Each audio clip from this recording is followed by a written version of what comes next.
Hello students, तो आज हम अपना नया पाठ पढ़ेंगे उपसर्ग। तो किसी मूल शब्द के साथ किसी अन्य शब्द अथवा शब्दांश को जोड़कर नए शब्द निर्माण की प्रक्रिया को भी हम शब्द रचना कहते हैं। जो शब्दांश मूल शब्द के प्रारंभ में जुड़कर उनके अर्थ में परिवर्तन ला देते हैं उन्हें हम क्या कहते हैं? उपसर्ग। यानी किसी भी मूल शब्द से पहले जुड़कर, स्टार्टिंग में जुड़कर जो उसके मीनिंग में क्या कर दे, बदलाव ला दे, उसी को हम उपसर्ग कहते हैं। जहाँ तथा जो शब्दांश शब्दों के अंत में अर्थात बाद में जोड़े जाते हैं उन्हें हम बोलते हैं प्रत्यय। तो स्टार्टिंग में जुड़ने वाला उपसर्ग और एंड में जुड़ने वाला प्रत्यय। रचना, शब्द रचना के विभिन्न तत्व। तो जिन प्रक्रियाओं द्वारा मूल शब्द के नए शब्दों की रचना की जाती है उन्हें शब्द रचना के तत्व कहा जाता है। हिंदी भाषा में शब्द रचना के 4 प्रमुख तत्व होते हैं: उपसर्ग, प्रत्यय, संधि और समास। तो एक एक करके चलो हम सब पढ़ेंगे।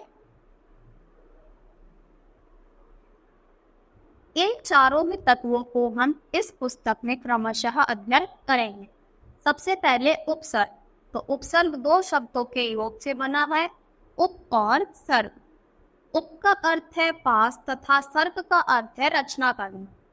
तो इसका मतलब है पास और इसका मतलब है रचना करना।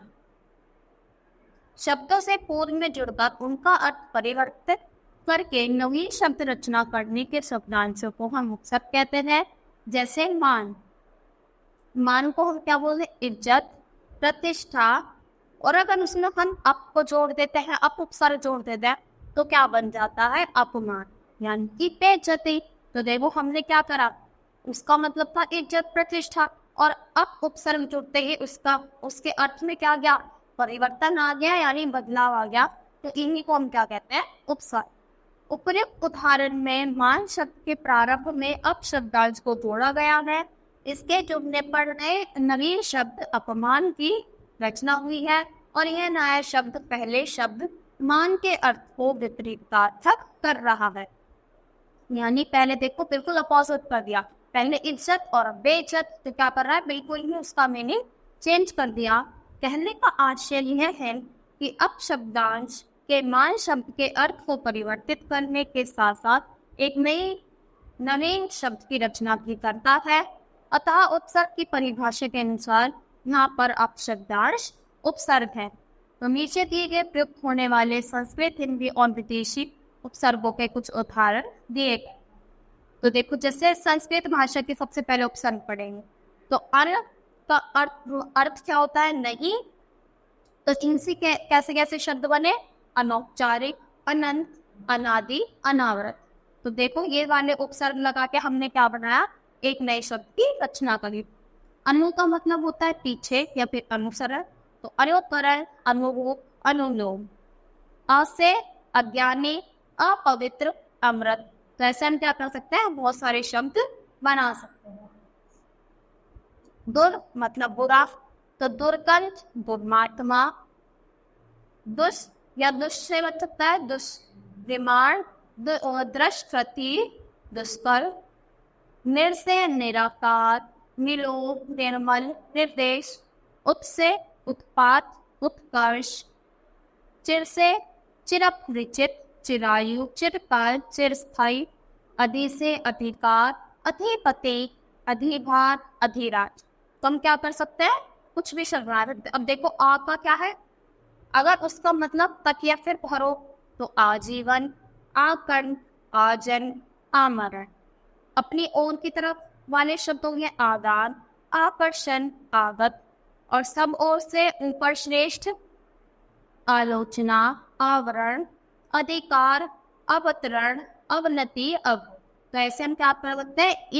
इन उपसर्ग से हम बहुत सारे शब्दों की क्या कर सकते हैं? रचना कर सकते हैं। तो उपसर्ग यही होता है कि किसी भी मूल शब्द के स्टार्टिंग में लगकर उनके अर्थ में क्या कर दे? बदलाव ला दे। जैसे परा से क्या हो जाएगा? पराजय, परावर्तन। वी से विज्ञान, विनाश, विकल्प। और प्रति से प्रतिदिन, प्रतिक्षण, प्रतिपल, प्रति। वैसे हम क्या कर सकते हैं, बहुत सारे उपसर्ग बना सकते हैं।